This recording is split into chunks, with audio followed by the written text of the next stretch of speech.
Welcome back on Jio Canada. और आज हमारे साथ हैं जी हमारी दो स्पेशल स्टार, और इनका स्वागत है हमारे चैनल पर।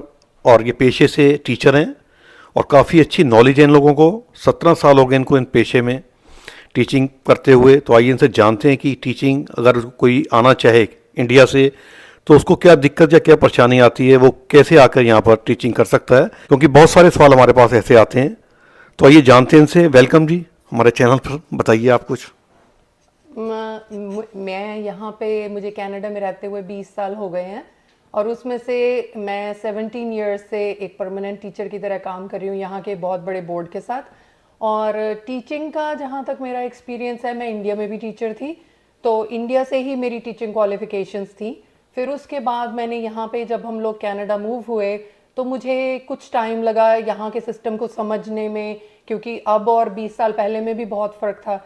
तो मुझे पहले 2-3 साल यहाँ के सिस्टम को अच्छे से समझने में, यहाँ आके खुद को अपग्रेड करने में, क्योंकि वो इंडिया की टीचिंग डिग्री वैल्यूएबल है, लेकिन क्योंकि हमारे वहाँ टीचिंग ट्रेनिंग डिफरेंट तरह से होती है, तो उस टीचिंग ट्रेनिंग के लिए मुझे थोड़ी सी अपग्रेड वाले कोर्सेज करने पड़े। फिर उसके बाद जब मुझे जॉब मिली तो एज अ सब्सटीट्यूट टीचर फिर एक्सपीरियंस काफ़ी गेन हुआ।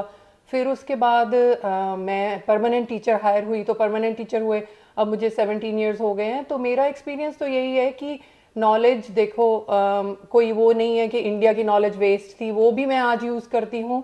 और जो मैंने यहाँ पे आके सीखा है, मैं तो यहाँ आके ना मुझे तो ऐसा लगता है कि हम वर्ल्ड सिटीज़न बन जाते हैं। कि मेरी क्लास में बच्चे जो हैं वो पूरी दुनिया से हैं, तो वो पूरी दुनिया के बच्चों को पढ़ाने के लिए पहले मुझे उनके बारे में सीखना पड़ता है।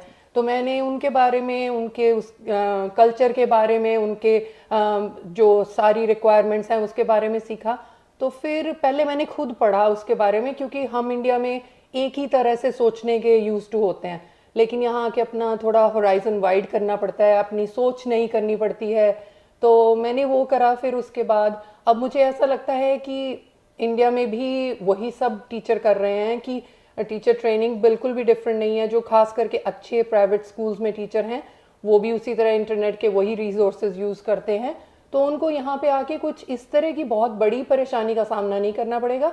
हाँ, यहाँ के कल्चर्स, यहाँ की इन चीज़ों का यूज टू होना पड़ेगा। तो मोस्ट डेफिनेटली बहुत अच्छा प्रोफेशन है यहाँ पे। मैं गवर्नमेंट स्कूल में, मतलब जो यहाँ पे पब्लिक स्कूल कहा जाता है जिनको, तो अच्छी सैलरी वाइज और सब कुछ अच्छे से मैनेज हो जाता है।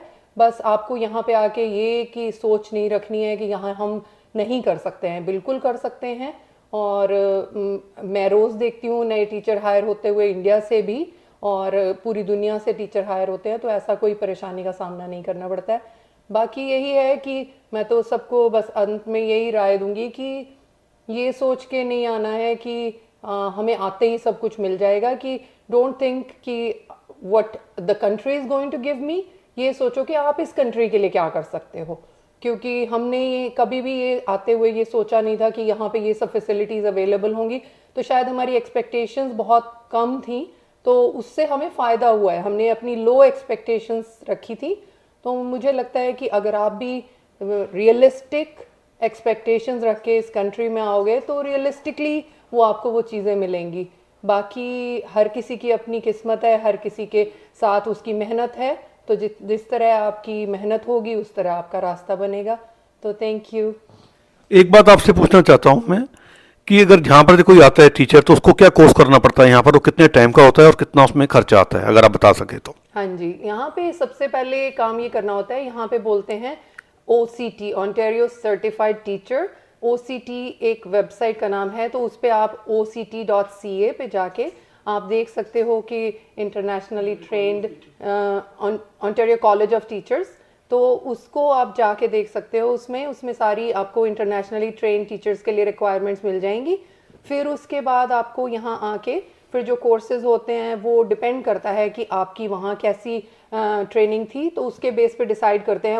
वो आपको गाइड करते हैं। जो ओंटारियो कॉलेज ऑफ टीचर्स है वो आपको लेटर देगा कि हमें आपके रेज्यूमे में ये कमी है, तो आप इस हिसाब से कोर्सेज करो।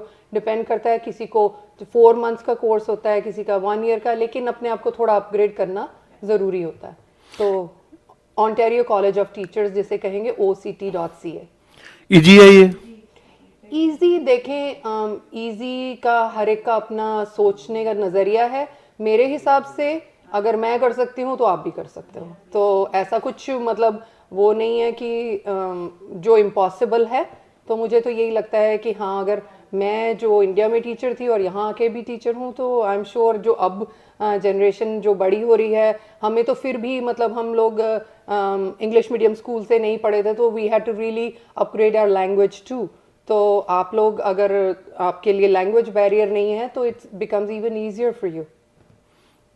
कैसा लगता है आपको कनाडा कंट्री, आप 17 साल के बाद आप देखती हैं पीछे मुड़कर? तो मैं तो यही कहूँगी कि जो हमारा भी मिक्स्ड बैग ही रहा है, कि हमेशा एक जैसा टाइम नहीं रहा है। कि इस कंट्री ने हमें बहुत अच्छे दोस्त और बहुत अच्छे रिश्ते दिए हैं, और उसके अलावा हमने यहाँ के जो देखा है कि हमारी दुख तकलीफ में, हमारे खुशी में हमारे दोस्त बहुत, वो हमारा बहुत अच्छा सर्कल बन गया है जो हमारे काम आते हैं।